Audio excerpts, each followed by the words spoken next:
Hello students, question number 28 from JEE Main 2023, 8th April, shift 2. The question is, let P1 be the plane 3x minus y minus 7z is equal to 11 and P2 be the plane passing through the points. ये तीन point से पास होने वाला plane है P2. If the foot of perpendicular drawn from the point 7 4 minus 1 on the line of intersection of the planes P1 and P2 is alpha beta gamma, then alpha plus beta plus gamma का value क्या आएगा ये बताना है हमें. तो सबसे पहले तो इन तीनों पॉइंट से पास होने वाले प्लेन की इक्वेशन लिखूंगा मैं, जो कि आएगी x minus 2 y plus 1 and z minus 0 divided by इन दोनों के इंटरसेक्शन को देखेंगे अगर तो 2 माइनस 2 0 0 माइनस माइनस प्लस 1 हो जाएगा. फिर माइनस 1 माइनस 0 करेंगे तो माइनस 1 आएगा. उसके बाद फिर 5 माइनस 2 करेंगे तो 3, 1 minus 0 is 1, 1 minus minus plus 2 हो जाएगा यहाँ पर. इस डिटर्मिनेंट को ओपन कर देंगे इक्वल टू 0. तो x minus 2 multiplied by 2 plus 1 3 हो जाएगा ये. तो 3 टाइम्स x माइनस 2 आएगा यहाँ से. उसके बाद फिर नेक्स्ट आएगा plus y plus 1 multiplied bye minus 3 आ जाएगा, क्योंकि यहाँ से माइनस प्लस 3 आएगा बट माइनस तो लगा नहीं है. तो minus 3 multiplied by y plus 1 आएगा. उसके बाद फिर z में अगर देखें तो z multiplied by plus z multiplied by अगर देखें यहाँ से तो रो और कॉलम को हटाएंगे तो यहाँ से माइनस 3 आ जाएगा. तो यहाँ पर मैं लिख देता हूँ minus 3z is equal to 0 है. 3 यहाँ से कॉमन लेके हम लोग हटा सकते हैं डायरेक्टली, तो आ जाएगा x माइनस वाई बचेगा यहाँ से और माइनस z आएगा और फिर माइनस 2 और माइनस 1 मिलके माइनस 3 हो जाएगा ये. तो माइनस 3 इज इक्वल टू 0 ये हो जाएगा हमारा प्लेन का इक्वेशन, जिसका नॉर्मल अगर देखें तो सबसे पहले तो पहले प्लेन का नॉर्मल देखें. अगर n1 देखूँ मैं तो लिखा हुआ है 3i cap minus j cap minus 7k cap और n2 इक्वल टू होगा i cap minus j cap minus k cap. n1 का क्रॉस विथ n2 लेंगे तो हमें मिलेगा i j k 3 minus 1 minus 7 1 minus 1 minus 1 कुछ इस तरीके से आएगा. दोनों का लाइन ऑफ इंटरसेक्शन जो है, दोनों प्लेन्स का लाइन ऑफ इंटरसेक्शन जो आएगा n1 क्रॉस n2 करके आएगा. तो यहाँ से इसका क्रॉस प्रोडक्ट निकालेंगे तो यहाँ से आ जाएगा 1 एंड माइनस 7 यानी कि माइनस 6 आई कैप आएगा. उसके बाद फिर जे में अगर देखें तो इसको रो और कॉलम को हटाएंगे तो आएगा माइनस 3 एंड प्लस 7 हो जाएगा. तो प्लस 4 आएगा बट मैं माइनस 4 लिखूँगा क्योंकि जे में हम साइन ऑपोजिट करके लिखेंगे. फिर उसके बाद के में अगर देखें तो माइनस 3 एंड प्लस 1 हो जाएगा. तो माइनस 2 आ जाएगा यहाँ से, माइनस 2 के कैप. और हमें तो सिर्फ इसकी डायरेक्शन से ही मतलब अगर है तो इसको मैं 6 आई कैप प्लस 4 जे कैप और बल्कि 2 से डिवाइड भी कर लेते हैं. तो माइनस 2 से बल्कि इसको डिवाइड करके लिख देता हूँ मैं. तो आएगा 3 आई कैप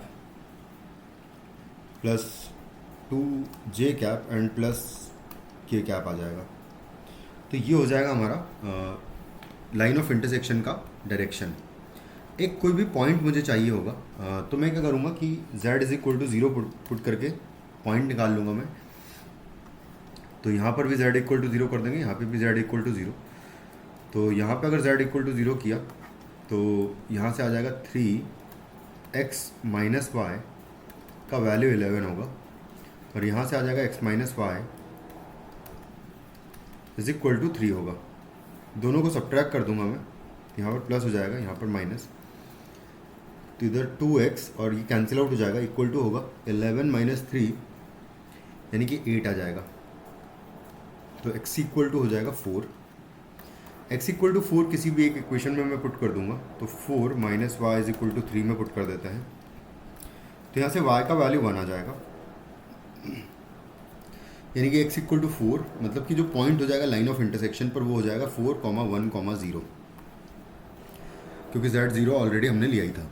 अब हम नॉर्मली लाइन की इक्वेशन लिखेंगे इस पॉइंट से, और साथ में 3, 2, 1 उसके डायरेक्शन रेशियोज होंगे।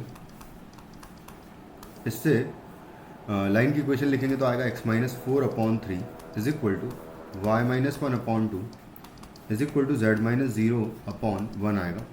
इस पर इन जनरल कोई भी पॉइंट लैम्डा मानूंगा मैं, लैम्डा की टर्म्स में हम लोग मान लेंगे, तो वो आएगा 3 lambda plus 4 comma 2 lambda plus 1 comma lambda.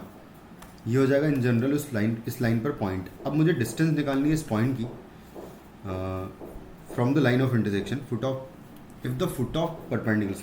Perpendicular निकालना है हमको, तो 7, 4, -1 से ड्रॉप कर रहे हैं। तो मैं एक बार डायग्राम भी बना लेता हूँ। मान लेते हैं ये लाइन है, 7, 4 एंड -1 पॉइंट मान लेते हैं यहाँ पर है।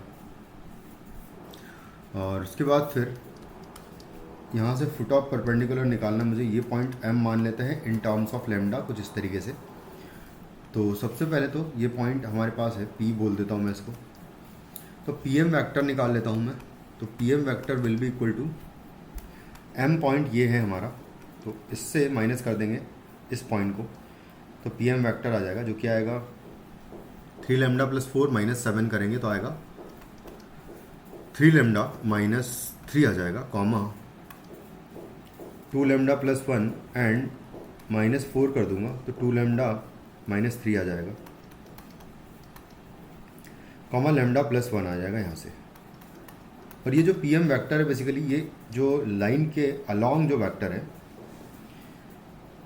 उसके परपेंडिकुलर होगा, यानी कि 3, 2, 1 जो डायरेक्शन है लाइन की उसके साथ में डॉट प्रोडक्ट इसका 0 होगा। तो pm का डॉट विथ 3, 2, 1 डायरेक्टली निकाले अगर तो दिस मल्टीप्लाइड बाय 3, यानी कि 3 into 3 lambda -2 plus 2 multiplied by 2 lambda -3 and plus 1 multiplied by lambda plus 1 is equal to 0 करेंगे।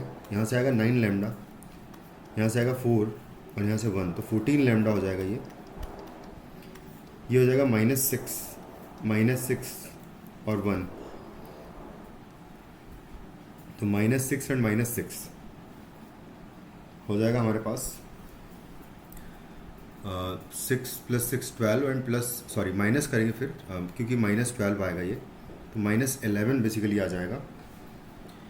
तो -11 यहाँ पर लिख दूंगा मैं, -11 इज इक्वल टू 0 होगा, तो लैम्डा का वैल्यू 11/14 आ जाएगा। एक बार मैं इनको माइनस एक बार फिर से करके देख लेते हैं अगर कुछ मिस्टेक हुई हो तो। हाँ, हमने एक मिस्टेक कर दिया पॉइंट पुट करने में, इसको यहाँ पर 3 पुट करेंगे ना, तो इसको फिर से एक बार कैलकुलेट कर लेते। ये तो 14 लैम्डा ही आएगा। खैर ये हो जाएगा 9 × 9 3 × 3 9 हो जाएगा, 9 एंड प्लस 6 15 हो जाएगा, 15 + 1 करेंगे -15 + 1 14 हो जाएगा, बेसिकली यहाँ पर 14 आएगा। तो यानी कि लैम्डा का वैल्यू जो है वो 1 आ जाएगा। लैम्डा का वैल्यू 1 आ गया तो पॉइंट m हमको निकालना है फुट ऑफ परपेंडिकुलर, तो इसमें लैम्डा का वैल्यू 1 पुट कर दूंगा मैं। तो लैम्डा का वैल्यू 1 पुट करने पर हमको यहाँ से मिलेगा 7, 3, 1 होगा। 7, 3, 1 अगर पॉइंट है जो कि फुट ऑफ परपेंडिकुलर है, उसको हमने अल्फ़ा बीटा गामा बोल रखा है, तो हमें alpha plus beta plus gamma की वैल्यू निकालनी है। तो alpha plus beta plus gamma 7 + 3 हो जाएगा 10 + 1 हो जाएगा 11, तो इसका वैल्यू हमारे पास 11 आ जाएगा। And this will be the final answer of the question. Thank you.